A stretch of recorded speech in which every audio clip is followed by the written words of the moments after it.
All right, so let's keep going. We talking about Parent Plus loan forgiveness. So we've already covered under Parent Plus loan forgiveness as far as what does the One Big Beautiful Bill Act, what the changes mean for Parent Plus loan borrowers.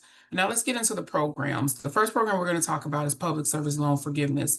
And it's important to understand what Public Service Loan Forgiveness if you are a Parent Plus loan borrower and what this program actually means for you.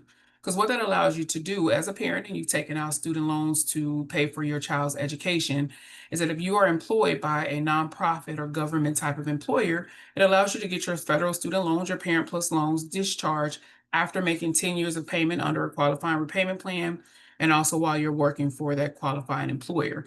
And if you're not sure, if you've never applied for public service loan forgiveness, or you're not sure if you work for a qualified employer, or even what the repayment plans are, and we discussed what the changes under the One Big Beautiful Bill Act, what that means, and what the repayment plan options are for Parent Plus loan borrowers, what that means, and what plan you can apply for.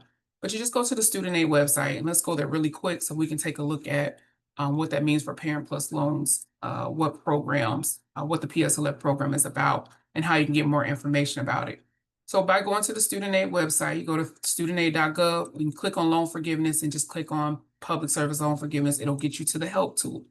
And the help tool, it helps you do everything that you need to do for public service loan forgiveness with applying, understanding the program, also what it means, what a qualifying employer means, and how you can also make your payments. But it tells you here what counts as a qualifying employer, what counts as a government employer, what not-for-profit organizations qualify, what determines whether I'm considered to be an employee of a qualifying employer, and what is the process to submit my PSLF form. Even if you are a Parent Plus borrower and you have not met your 120 qualifying payments, just want to make sure that you're certifying the employment every year. So that way all your information is up to date. And this is where you can submit it shows you exactly how to upload the form or how to submit the form, also how to manually submit your PSLF form. But I would upload it, I would do it through the actual help tool. So utilize the help tool here to get your PSLF form updated while you're working for the employer. But this is where you'll go. And also, if you're not sure if your employer is one that qualifies, there's also a tool here where you can search for qualifying employers, and you don't even have to log in to do this. So this is where you hit the search, and here's where you get that your employer's EIN number. Just plug that EIN number in. And I don't know if this is one that I have saved, but just plug that EIN number. And if it's your current employer, just hit the search button. And then your start date, we'll just pick a date.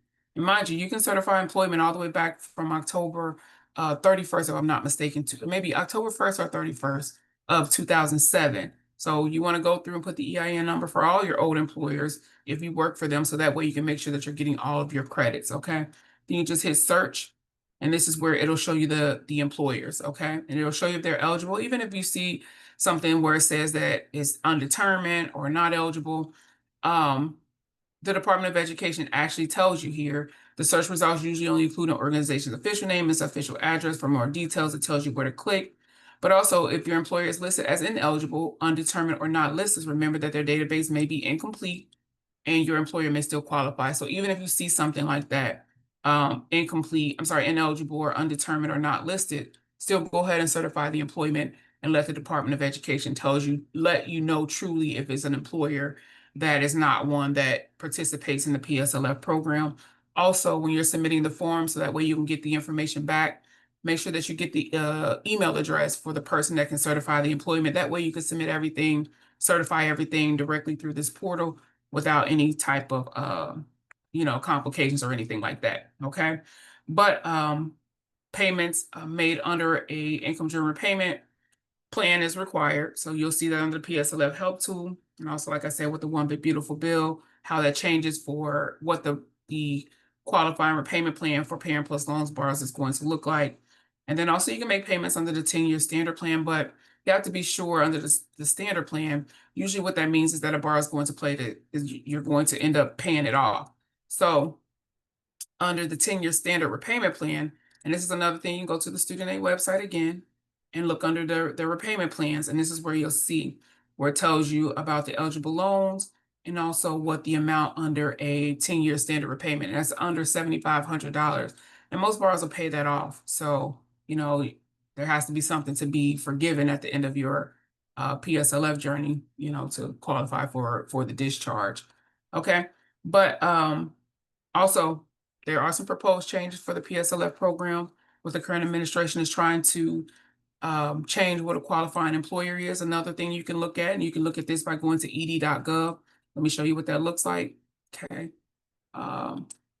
So by going to ed.gov, or whitehouse.gov, I'm sorry, this is where you'll see what they are trying to do as far as changing what a qualifying employer is. And they talk to you about that, give you the section, the regulation is connected to public service loan forgiveness, and they tell you what they are trying to exclude: organizations that engage in activities that have a substantial illegal purpose. So you can go back and read through that and see where that goes. Okay. All right. So we've talked about public service loan forgiveness. All right, let's talk about total and permanent disability discharge.